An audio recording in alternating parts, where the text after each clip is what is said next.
ఆప్కి అదాలత్లో film star Nawazuddin Siddiqui గారి మీదున్న తర్వాత ఆరోపణ ఈయనొక రిజెక్టెడ్ పీస్.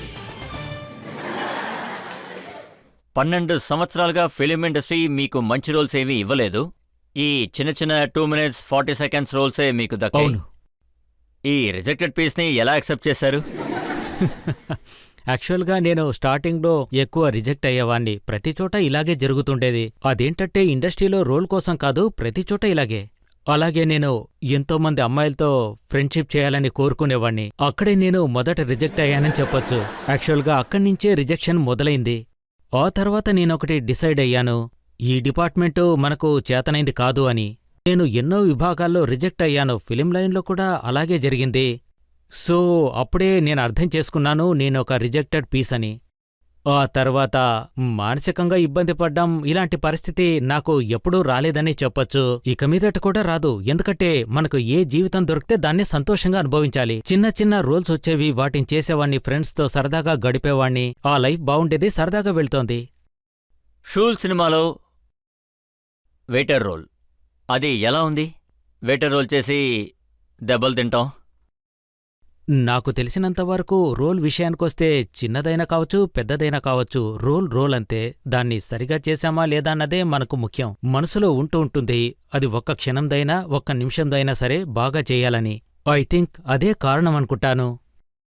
సర్ఫ్రోగ్ సినిమా చేసినప్పుడే నాకు బ్లాక్ ఫ్రైడే సినిమాలో అవకాశం వచ్చింది. 3 సీన్స్లో చేసే ఛాన్స్ దక్కింది. 6 సంవత్సరాల తర్వాత 4 సీన్స్ చేసే అవకాశం వచ్చింది. ఈ విధంగా జరుగుతూ ఉండేది. స్టార్టింగ్లో చిన్న చిన్న రోల్సే వచ్చేవి. ప్రజలు వాటిని చూసి ఆదరించారు. అవును, సునీల్ దత్ గారితో పనిచేసే అవకాశం మీకు దక్కింది. అది చిన్న రోలే కావచ్చు. వారు ఏమన్నారంటే, ఈ అబ్బాయి పని బాగా చేశాడు, ఒక కోకోకోలా ఇవ్వండి అన్నాడు. సో నేను కోకోకోలా తాగుతున్నప్పుడు దాని టేస్ట్ కాస్త విచిత్రంగా అనిపించింది. ఎందుకంటే సునీల్ దత్ సార్ ఇచ్చారు కదా, అందుకని. ఆయన చాలా ప్రేమని చూపిస్తుంటారు. చాలా మంచి వ్యక్తి. ఆయన సెట్లో ఉన్నప్పుడు వాతావరణం చాలా ప్లెజెంట్గా ఉంటుంది అందరికీ. చిన్న చిన్న రోల్స్ చేసేటప్పుడు మనం ఒక ముఖ్యమైన స్థానానికి చేరుకుంటామని మీకు ఏదైనా ఆశ ఉండేదా? లేదు, ఎప్పుడు అనుకోలేదు. లేదు, నేను ఈ విధంగా ఆలోచించి రాలేదు. నేను ఫిలిమ్స్లో పెద్ద స్టార్ కావాలని, అలాగే హీరో కావాలని. నాకు స్టార్టింగ్లో ఏమనిపించిందంటే, నా ఫేస్ చూడగానే ఇంతకుముందే ఇలాంటివి ఎన్నో ఫేస్ చేశాను. ఆ తర్వాత నేనొక ఆఫీస్లో పని కోసం వెళ్ళినప్పుడు అక్కడ అసిస్టెంట్ డైరెక్టర్ నన్ను అనేవాడు, ఎవరు నువ్వు? నేను యాక్టర్నని చెప్పేవాణ్ణి. అప్పుడతను పైనుంచి కింది దాకా చూస్తే అలా అనిపించట్లేదే అనేవాడు. ఇవన్నీ చూసిన తర్వాత నాకు బాగా అర్థమైపోయింది, నేను చిన్న చిన్న రోల్సే చేయగలను, పెద్దవి చేయలేను అని. మీ గురించి నేను ఒక మ్యాగజైన్లో చదివాను. వాళ్ళు ఏం రాశారంటే, అమితాబ్ బచ్చన్ గారు ఫిలిం ఇండస్ట్రీకి వచ్చినప్పుడు చాలా హైట్గా ఉన్నారు, ఆయన వాయిస్ కూడా బాగుంది. ప్రైమ్ మినిస్టర్ ఇందిరాగాంధీ గారు ఇచ్చిన లెటర్ కూడా ఆయన దగ్గర ఉంది. షారూఖ్ ఖాన్ గారు వచ్చింది సెయింట్ కొలంబస్ నుంచి, ఆయన ఫిట్గా ఉన్నారు, చామ్ ఉంది. కంగనా గారు వచ్చింది ఆవిడ అందంతో. మరి మీ దగ్గరే ఉంది? ఏమీ లేదు.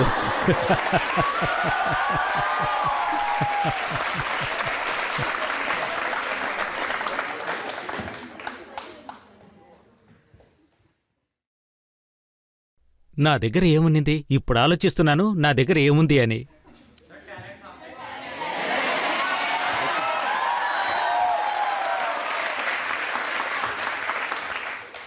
కానీ మీరే చెప్పారు, అది నేను నల్లగా ఉంటాను, నా ఫేస్ ఏమీ చూడదగ్గా ఉండదు, అందుకే మీకు ఈ గుండాస్ రోల్ ఇచ్చారా? ఒకవేళ ఇది కూడా ఒక రీజన్ అయి ఉంటుంది. అది ఫేస్ చూస్తుంటే ఈ బాలీవుడ్ హీరోస్ అంతా ఎలా ఉంటారన్నది, 6 అడుగుల పొడవు, అందమైన మొహం ఉండాలన్నది. అప్పుడు నేను హీరో కాలేకపోయానని బాధగా ఉండేది. థ్యాంక్ గాడ్, ఇప్పుడు అన్ని సినిమాలకు హీరోగా సైన్ చేస్తున్నాను. Thank God. ఒకవేళ మీరు హీరో అయ్యుంటే గ్యాంగ్స్ ఆఫ్ వసేపూర్లో చెప్పండి, ఎలాంటి హీరో అయ్యారు? లుంగి వేసుకుని, చెప్పులు తొడుక్కుని, ఎప్పుడు తిడుతూ షూట్ చేసే ఒక హీరో. క్యారెక్టర్ అలాంటిది. ఐ థింక్ మొదట్లో ఏదైనా చేసి తీరాలి. మొదట్లో లుంగి నుంచి మొదలుపెట్టాను. అదే సంవత్సరం మంచి సినిమాలు కూడా నాకు అవకాశం వచ్చింది. టాక్సీడోమ్, ప్యాంట్ షర్ట్, ఇవన్నీ ఉన్నాయి. మా అమ్మకు అదొక మంచి కథ అని నమ్మకం ఏర్పడింది. ఎందుకంటే ఆమె నన్ను ఫస్ట్ టైం మంచి కాస్ట్యూమ్లో చూసింది. అప్పుడు నా కొడుకు చాలా అందంగా ఉన్నాడంది. కానీ హీరో చాలా పనులు చేయాల్సి ఉంటుంది. నేనేం విన్నానంటే ఒకవేళ ఇంటిమేట్ సీన్స్ ఉండి మీరు గనక హీరోని కిస్ చేయాల్సి ఉంటే మీరు చాలా ఇబ్బంది పడేవారట. ఎందుకంటే ఇలాంటి అవకాశం నాకు ఎప్పుడూ రాలేదు కదా. సో యాక్చువల్గా నేను అన్కంఫర్టబుల్ అవుతాను. సో సీన్ చేసేటప్పుడు చాలా బాగా చేస్తాను.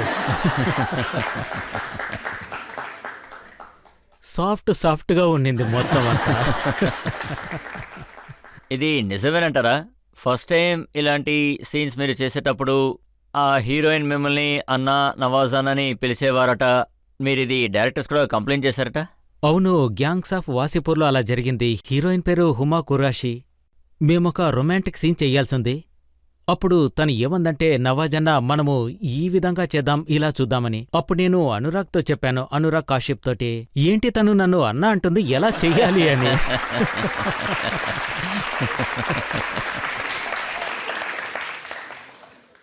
అలాగే హీరో అంటే డాన్స్ స్టైల్ కాబట్టి నేనేం విన్నానంటే మీరు డాన్స్ చేయడానికి భయపడ్డేవారట. అవును, నాకు డాన్స్ కూడా పెద్దగా రాదు. డాన్స్ అంటే భయం కూడా. ఎందుకంటే మొదట్నుంచి నేను డాన్స్ పెద్దగా చేయలేదు కాబట్టి. అందువల్ల డాన్స్ విషయంలో మెంటల్ బ్లాకేజీ ఉన్నింది. మరి హీరోలా అవ్వగలరు? ఇప్పుడల్లా థ్యాంక్ గాడ్. ఇప్పుడు సినిమాలు మారిపోతున్నాయి, స్టోరీ మారుతోంది. డాన్స్ ఉన్న సినిమాలు ఆడట్లేదు, కంటెంట్ ఉన్న సినిమాలే బాగా ఆడుతున్నాయి. అదే లక్కీ అని చెప్పొచ్చు. సో ఇప్పుడు మీకు బానే నడుస్తుంది, మీరు పెద్ద యాక్టర్ అయిపోయారు, మీకు బాగా పాపులారిటీ వచ్చింది. సరే కానీ ఆ గాలిపట అమ్మాయి ఏమయ్యారు? నేను నా ఫ్రెండుకు చెప్పాను, ఒకసారి వెళ్ళి కనుక్కొని రారా అని. ఆ అమ్మాయి ఎక్కడుంది, నా సినిమాలన్నీ చూడమని చెప్పేవాణ్ణి. టీవీలో ప్రోగ్రాం వస్తుంది, తన్ని చూడమనేవాణ్ణి. అప్పుడు వాడేమన్నాడంటే, ఆ అమ్మాయికి పెళ్ళయింది, 6 అడుగుల అందగాడు, అలాగే అతనికి ఇంత పెద్ద గడ్డం ఉంది, వ్యక్తి చాలా స్ట్రాంగ్గా ఉన్నాడన్నాడు. అతను టీవీ సీరియల్స్ అంతా చూడ్డానికి వదలడు, ఇక నీ సినిమాలు ఎలా చూస్తుందన్నాడు. ఇప్పుడు తనకు ఒక 6-7 మంది పిల్లలు కూడా ఉన్నారు.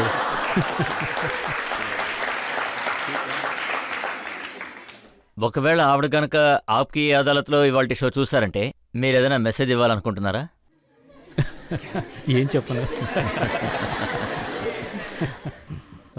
ఏం మెసేజ్ ఇవ్వగలను? నేను యాక్చువల్గా తనకు థ్యాంక్స్ చెప్పాలనుకుంటున్నాను. ఎందుకంటే తన వల్లే నేను సినిమాలో స్టార్ అయ్యాను. Thank you. ఆడియన్స్ నుంచి ఎవరైనా ప్రశ్నలు అడగచ్చు, అడగండి. ఒకవేళ సక్సెస్ గురించి మాట్లాడాలంటే రజిత్ సార్ ఉన్నారు, మోడీ ఉన్నారు, MS ధోని ఉన్నారు. ఇప్పుడు 2024 సంవత్సరంలో అంతం అవుతుంది నవాజుద్దీన్ సిద్దికీ. సార్ మిమ్మల్ని ఒక ప్రశ్న అడగాలనుకుంటున్నాను. మీరు ఎలా ఇంత ప్యాషనేట్ గా ఉండగలుగుతున్నారు? ఈ రోజుల్లో 2 నెలల శాలరీ రాకపోతే పిచ్చికిపోతుంది. మీరు మాత్రం ఎలా సార్ 12 సంవత్సరాలు ఓపికతో ఇందులో నేను దీనికోసం ట్రైనింగ్ తీసుకున్నాను, ఎన్నో ఏళ్లు గడిపాను. సో నా దగ్గర వేరే ఆప్షన్ లేదు. సో ఐ థింక్ మనం ఏం చేయాలనుకుంటున్నామో దాన్ని చేసి తీరాలి. లేదంటే మనకు వేరే ఆప్షన్ ఉంటే అప్పుడు కష్టంగా మారుతుంది. ఆ సమయంలో నాకు వేరే ఆప్షన్స్ ఉంటే ఖచ్చితంగా డైవర్ట్ అయ్యేవాణ్ణేమో. ఎందుకంటే నేను వేరే ఆప్షన్ ఏది ఇవ్వలేదు. యాక్టింగ్ అంటే యాక్టింగే. అలాగే అది 25 ఏళ్లైనా సరే, 50 ఏళ్లైనా సరే. మీరు ఎప్పుడు కూడా ఇలా ఆలోచించలేదా మళ్ళీ గ్రామానికి వెళ్ళాలి, అక్కడ వ్యవసాయం చేయాలి అని?